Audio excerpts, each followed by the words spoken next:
Makanya saya tuh sering bilang sama teman-teman anak-anak muda yang sekarang, kalau bisa kita bikin usaha sendiri, kenapa kita nggak bikin usaha sendiri?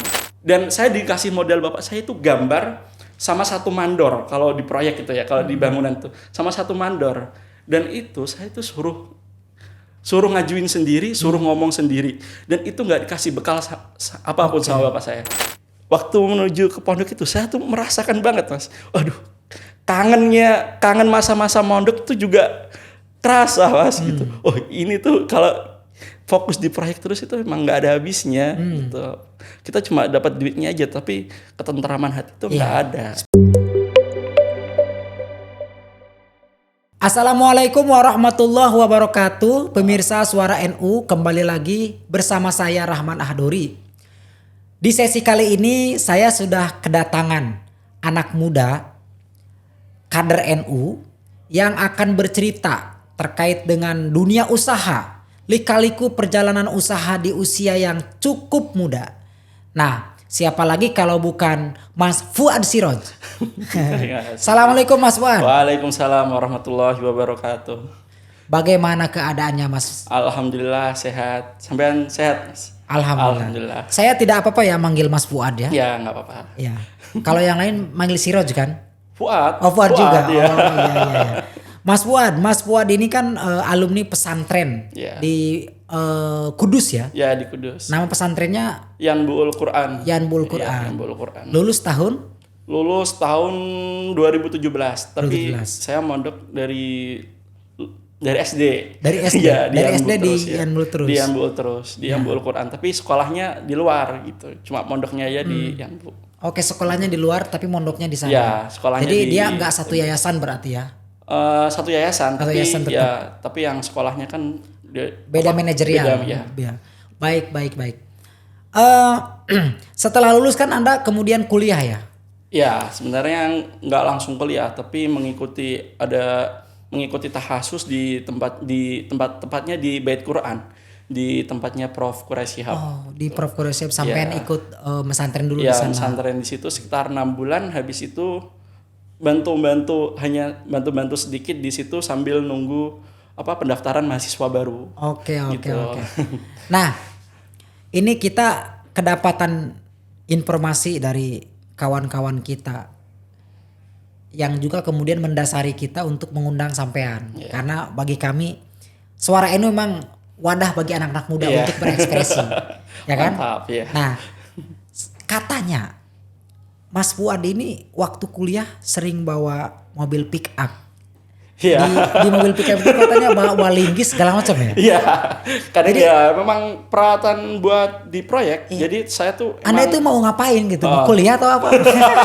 Tapi memang pas kebetulan pas waktu itu mempunyai mempunyai pekerjaan atau proyek itu di dekat kampus lah gitu. Jadi sekalian lah kita belanja. Terus pas kebetulan di jam kuliah ya udah sekalian bawa dulu, ntar baru dianterin ke proyek. Oke. Memang dari usia muda itu sudah belajar mencari usaha atau belajar usaha sendiri ya?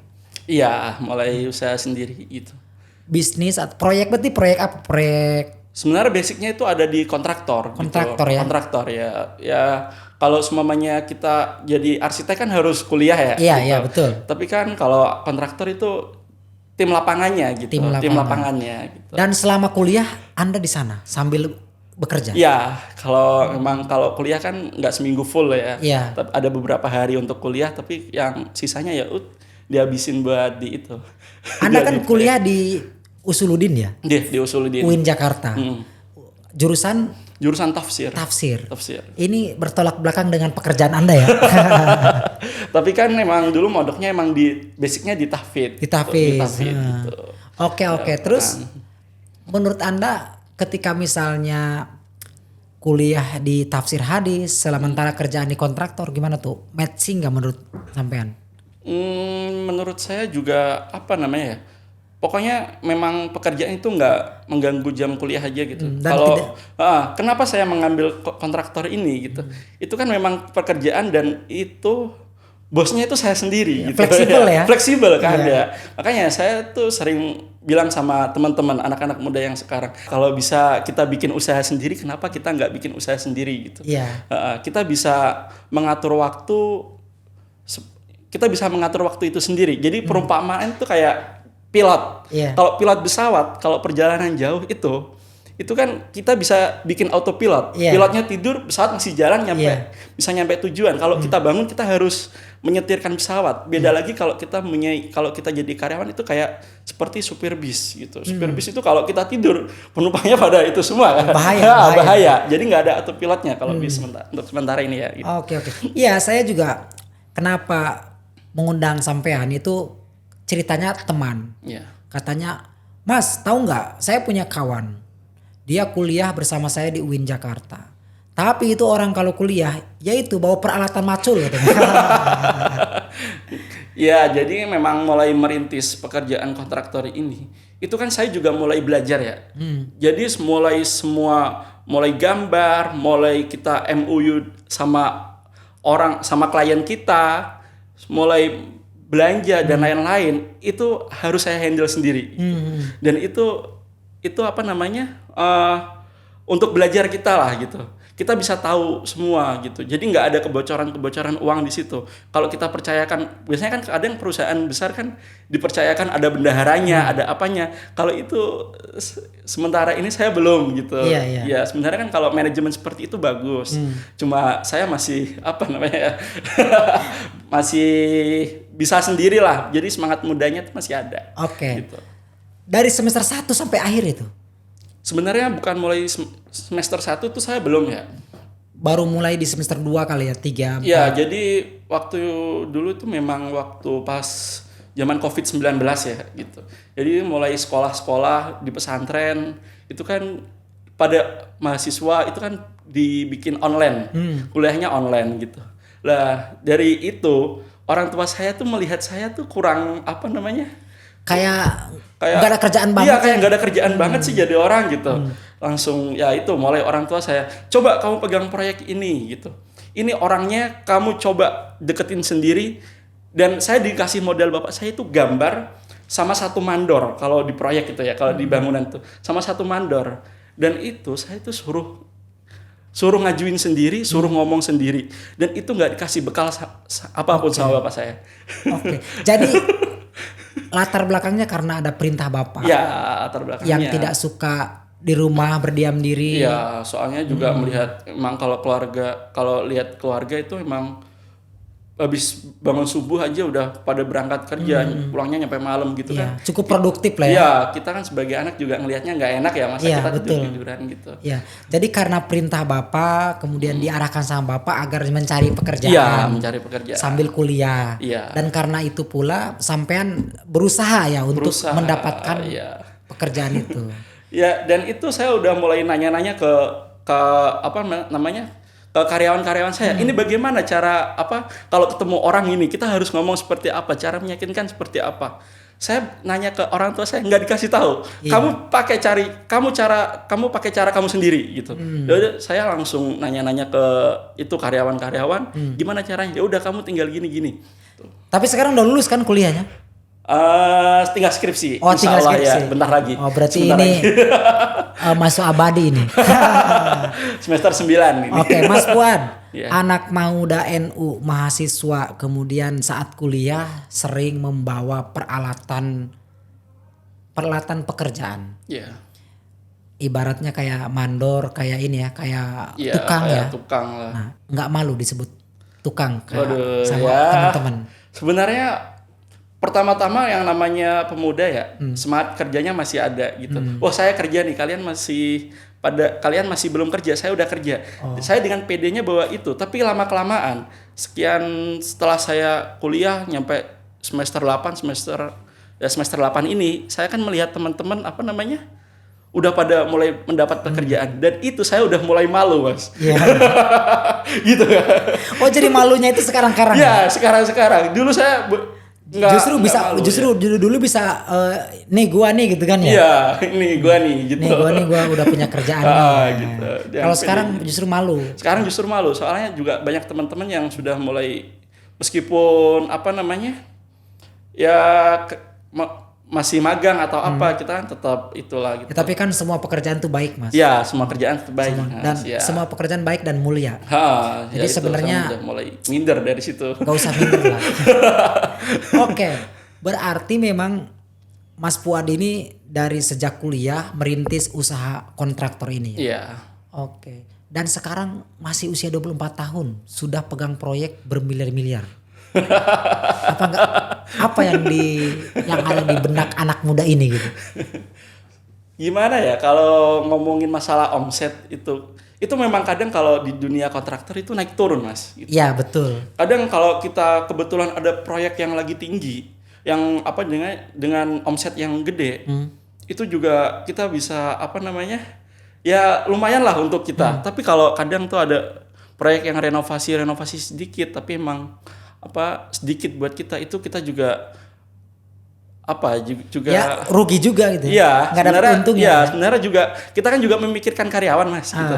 Apalagi kalau apa karyawan saya tuh ya tukang saya tuh termasuk apa namanya? Kalau semuanya dia nggak ada proyek, saya nggak ada proyek, dia nggak makan. Iya, betul. Iya. Jadi mikirin nyawa orang juga ya. Iya, mikirin orang. Tapi kadang saya tuh juga pernah mikir ya, Mas. Jadi tuh pernah tuh suatu hari tuh tukang saya tuh bilang, "Mas, sampean itu dulu itu saya gendong pas waktu kecil gitu. Terus saya beliin jajan, saya beliin ini. Oh, sekarang kok jadi bos saya ya gitu." Lah, saya itu memang merasakan hal itu, Mas. Iya. Jadi dulu tuh saya setiap pulang malam habis belanja gitu, saya dengan PD-nya membawa tentengan belanjaan saya, baju atau apa gitu di depan tukang-tukang saya. Setelah tukang saya bilang itu, saya tuh malu, Mas. Malu ya? Malu. Jadi kayak rasanya tuh kayak apa gitu loh. Iya, jadi mulai sekarang kalau saya belanja gitu, emang sengaja barang itu nggak saya turunin langsung sebelum kalau ada tukang-tukang saya. Takut menyinggung perasaan. Iya, takut menyinggung perasaan gitu. Oke, menjadi bos di usia muda, tapi tentu perjalanan langsung menjadi bos kan nggak mungkin. Iya. Mungkin bisa diceritakan tahapan perjalanannya, suka dan dukanya, pernah pada posisi di bawahnya kayak gimana? Mungkin bisa diceritakan. Kayak momen-momen harus berjuang gitu. Misalnya ketemu orang tapi proyek kita ditolak. Oh iya. Temen gagal atau rugi gitu. Iya. Pernah nggak merasakan momen-momen itu? Oh pernah. Jadi tuh memang kebanyakan kan orang juga tetap, apalagi klien tuh kalau mau bangun rumah atau apa kan pasti membandingkan harga pemborong ini dengan pemborong ini gitu kan. Ya kita tetap ngasih yang terbaik lah. Kita tetap ngarahin gitu. Ini ada gambar, Pak bisa minta tolong gambarin dulu nggak? Bisa, saya gambarin. Tanahnya segini, kita lihat tanahnya. Kadang rumah kita di Bekasi, kita lihat tanahnya nyampe Cianjur, nyampe mana gitu. Itu kan tetap harus kita ladenin dulu. Ntar ujung-ujungnya juga nggak jadi itu. Nggak juga. jadi. Itu Dan juga habis waktu di sana ya. Ya gitu. Tapi kan itu kita anggap nggak suatu kerugian sih, cuma oh iya, tapi paling tidak kan waktu habis, waktu habis, tenaga gitu. habis, ya duit juga akan keluar, ongkos kan? Juga ya, buat belajar aja kalau gitu. Dan berarti sudah sampai berapa tahun bergelut di dunia kontraktor sampai dengan saat ini ya? Sekitar 4 tahun. Oh baru 4 tahun. Baru 4 ya. tahun. Berarti memang lagi ngerintis-rintisnya. Lagi ngerintis-ngerintisnya. Lagi semangat-semangatnya. Lagi semangat-semangatnya gitu. Jadi emang kalau semuanya kadang tuh ada teman juga mau aku mau ikut kerja kamu dong. Oh nggak bisa gitu. Langsung kalau teman itu emang saya sengaja nggak mau, Mas gitu. Kecuali kalau orang luar gitu saya baru mau. Kenapa nggak mau ngajak teman? Kalau sama temen tuh kadang tuh kalau takut nggak profesional ya? Ya takut nggak profesional. Satu tuh takut nggak profesional. Jadi kan nggak enak semua. Iya. Kita mau negur mau apa kan nggak enak. Apalagi kita mau berhentiin juga nggak enak. Jadi mendingan dihindari ya? Dihindari. Sebenarnya nggak dihindari tapi kalau ada teman itu ya tetap kita ajak lah gitu. Iya. Oke. Berarti Mas Fuad ini memang anak keberapa? Anak pertama. Anak pertama. Pantes semangatnya biasanya katanya anak pertama. Cukup ini ya, cukup heroik lah, cukup berjuang. Nah, menjadi bos di usia muda, apa yang Anda rasakan sekarang? Artinya di usia 24 tahun pegang proyek yang bermiliar-miliar, kemudian menggaji orang, dapat keuntungan yang lumayan. Apa yang Anda pernah nggak terbayangkan sebelumnya bakal seperti ini? Kalau terbayangkan belum, belum. Tapi nggak tahu tiba-tiba gini aja ya. Tapi memang Jalan Tuhan ya. iya jalan Tuhan. Jadi pengalaman mulai. Jadi saya tuh santri ya Mas. Saya tuh mulai megang proyek itu tuh sampai ya mohon maaf itu tuh sampai lupa saya biasanya di pondok ngaji seperti yang ngaji kitab, ngaji Quran itu pernah saya pernah sampai hilaf gitu sampai ya. hilaf Mas. Sampai tidak sholat gitu ya. Sampai itulah pokoknya gitu. Itu hal yang paling saya ituin sih sesali gitu. Kadang tuh lah proyek kok banyak aja masalahnya gitu. Begini amat gitu ya. Begini amat gitu. Kita ngerasain sholat, biasanya sholat kan habis sholat kan adem ya hati itu.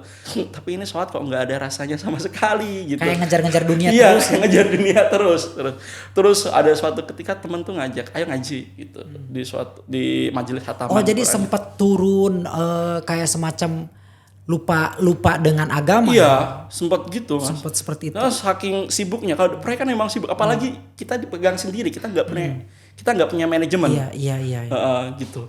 Itu sempat turun Mas, drop abis-abisan saya. Di dunia proyek itu kan kelihatannya sibuk ya. Iya. Karena saya belum pernah mengalami. Bagaimana cara Mas Fuad mengimbangi antara kesibukan dengan ibadah, dengan kuliah maupun dengan urusan-urusan yang lain? Iya. Ya dulu tuh awal-awal memang proyek itu baru sedikit ya. Soalnya kita punya klien kan memang 1-2 dulu. 1-2 kalau awal-awal gitu. Dan itu masih nggak terlalu sibuk. Dan itu kita masih bisa ngerjain tugas-tugas kuliah, masih bisa kita pergi ke pondok untuk ngaji masih bisa gitu. Tapi waktu lama-kelamaan itu kan proyek makin banyak, kerjaan tuh makin ada masalahnya. Jadi masalah tuh pasti berkembang di tengah-tengah pekerjaan itu gitu. Dan itu pernah membuat saya tuh sampai yang namanya orang Al-Quran kan pasti harus selalu murajaah Al-Qurannya gitu. Itu sampai sebulan 2 bulan saya tuh nggak pernah megang Quran. Nggak murajaah lagi. Iya, nggak murajaah lagi, nyampe ngaji kitab juga nggak pernah. Dan itu saya merasakan hal itu tuh kerasa kayak jauh banget dari Tuhan. Nyampe kita sholat aja tuh, waduh rasanya juga nggak ada gitu. Tapi kayak nggak punya feel-nya. Kayak nggak punya feel-nya sholat. Biasanya kan enak gitu. Ini apa gitu. Terus tiba-tiba teman saya ngajak ke majelis khataman Al-Quran. Sore saya diajak naik motor. Ya biasalah kayak kostum santri ya, sarungan, pakai baju, pakai peci. Waktu menuju ke pondok itu saya tuh merasakan banget Mas. Waduh, kangen masa-masa mondok itu juga terasa Mas gitu. Oh ini tuh kalau fokus di proyek terus itu emang nggak ada habisnya gitu. Kita cuma dapat duitnya aja, tapi ketentraman hati itu nggak ada. Spiritualnya kurang. Berarti sekarang sudah mulai mengimbangi ya? Ya sekarang udah mulai mengimbangi, dan sekarang kan udah mulai di proyek kan udah mulai punya trik-trik gimana udah mulai bisa percaya sama orang gitu. Ya bisa ngurangin lah waktu kita untuk proyek gitu. Jadi untuk apalagi sekarang skripsi bisa difokusin dulu skripsinya. Iya betul. Berarti skripsi sekarang masih berlangsung. Iya, masih berlangsung. Masih berproses ya. Masih berproses. Bimbingan berarti sekarang. Iya.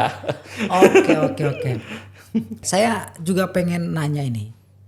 Dengan usia 20 tahun, punya uang banyak. Untuk apa? Uang itu untuk apa saja? Dipakai apa? Sebenarnya juga mengikuti dawuh ulama ya itu. Izzud dunya bikasratil amwal wa izzul akhirah bisolhil a'mal. Itu. Kalau kita mengejar dunia, maka bekerjalah gitu. Sedangkan kalau kita mengejar akhirat, maka perbanyaklah amal-amal soleh itu. Seperti doa-doa kita kan gitu. Rabbana atina fid dunya hasanah wa fil akhirati hasanah gitu. Jadi dunianya juga hasanah, akhiratnya juga hasanah gitu. Soalnya apa Mas? Kita tuh juga kalau semuanya kita mau berjuang di dalam agama ini, kalau kita nggak punya harta itu. Soalnya juga ini kan kalau berjuang di jalan agama kan memang berat ya Mas. Terutama yang kita paling butuhkan juga harta gitu. Kita mau haji, mau umroh, mau sodakoh atau apa, itu kan kita butuh harta semua gitu. Sedangkan kalau kita nggak mampu, kita itu nggak bisa menjalankan hal-hal seperti itu. Oke, jadi belum punya istri kan? Belum. Dan bentar lagi rencana. Bentar lagi ya. Tapi paling tidak kan belum punya tanggung jawab. Iya, belum punya uang itu jawab. untuk apa? Ditabung ke orang tua atau gimana? pertama-tama untung saya pertama itu saya buat DP-in mobil orang tua saya. Oh, jadi untuk orang tua ya? Iya gitu. Maksudnya apa ya namanya, orang kita sukses pasti kan yang pengen pertama kali dibanggakan pasti orang tua. Dibahagiakan. Gitu. Dibahagiakan. Membahagiakan. Ya membahagiakan orang tua itu pasti yang pertama gitu. Tapi namanya orang tua kan nganggap anak itu tetaplah dia itu anak kecil saya gitu. Iya. Jadi ya dia senang cuma hanya sekedar senang, tapi setelah itu pasti dia langsung, tidak berharap. Ya dia tidak berharap. Tuh. Oh jadi gaji pertamanya atau keuntungan pertamanya untuk DP mobil orang tua. Iya. Mulia sekali Anda ya. Ya tapi untuk kedepannya pasti ya buat kayak mulai beli aset lah. Kalau yang penting kan memang kalau prinsip saya tuh dikasih bocoran orang tua saya. Kalau semuanya proyek, kalau kita megang proyek itu kita nggak tahu untung ruginya, Mas. Gitu. Jadi kalau kita dapat DP awal, contoh aja proyek 1 miliar, kita dapat DP 30%, berarti 300 juta. 300 juta itu kalau orang tua saya, coba beliin kamu tanah harga berapa gitu. Gitu. Terus saya pernah nyoba gitu, saya beliin tanah harga 150 juta. Dan itu lah terus saya mau beli besi, itu gimana? Ini saya ada kenalan, toko besi bisa diutang lama gitu. Lah itu dari situ. Terus kita kan nggak tahu ya Mas, di tengah-tengah ntar ada apa gitu. Dan kebetulan pas proyek saya itu tuh di tengah-tengah itu ada inflasi, pajak naik 11%. Itu material itu yang tadinya harganya cuma 30.000 jadi 60.000. Terus selang nggak ada sebulan atau nyampe 2 bulan gitu kalau nggak salah, itu tuh BBM naik. Itu kan otomatis kan sesuai kita perjanjian di awal harga proyek segini, otomatis kan kita harus sesuai target dengan harga segitu, dengan pasti kita nombok.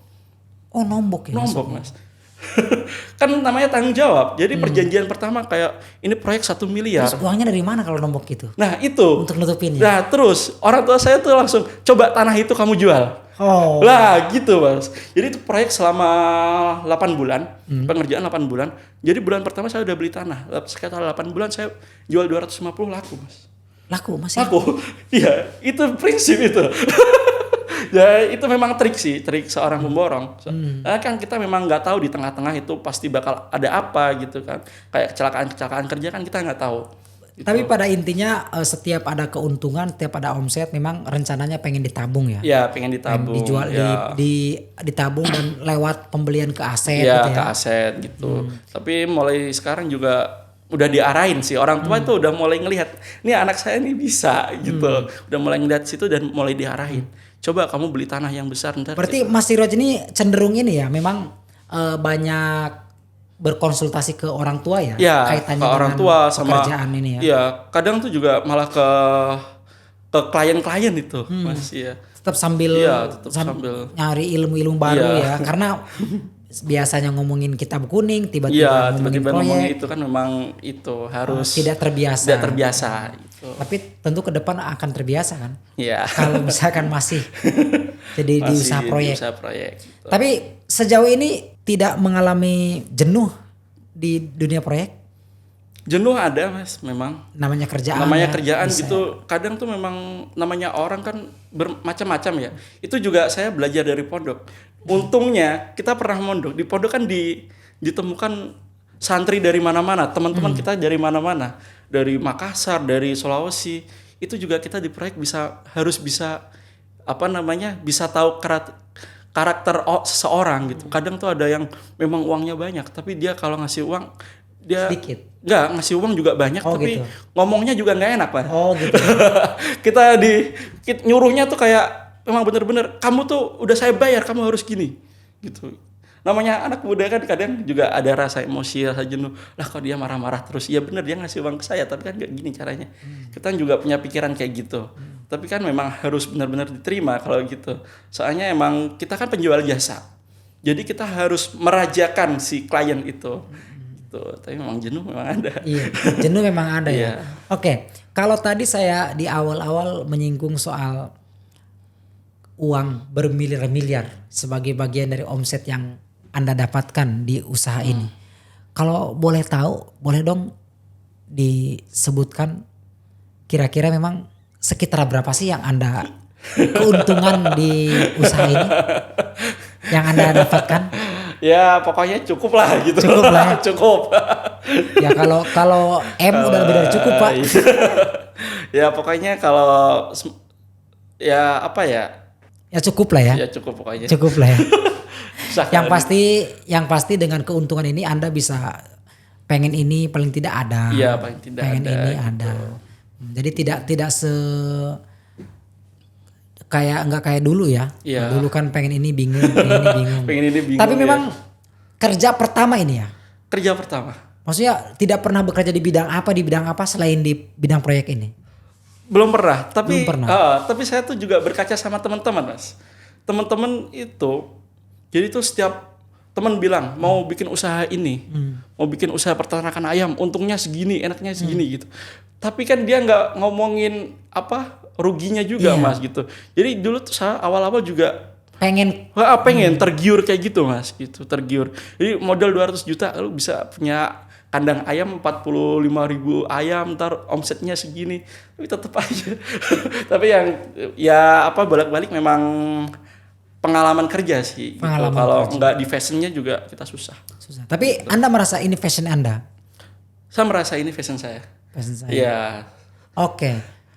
Gimana Anda bisa mempelajari ilmu kontraktor ini? Ya itu awal. Lewat selain bertanya ya, selain bertanya kan otomatis Anda harus banyak mempelajari lebih dalam ya. Gimana cara Anda ngomongin teknis di lapangannya, Iya. kemudian apa yang perlu dibutuhkan, peralatan. Gimana cara Anda mempelajarinya?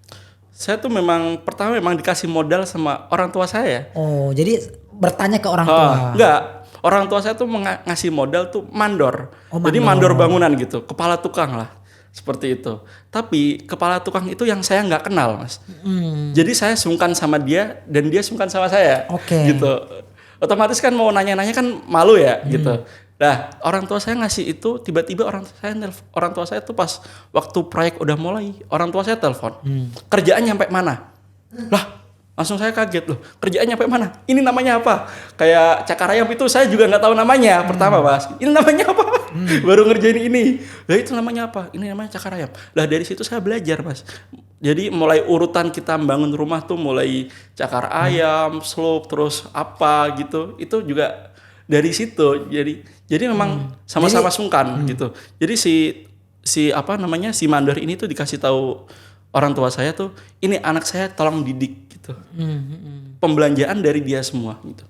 Dan itu mulai belanja itu saya semua, Mas. Jadi pertama kali saya megang proyek emang itu.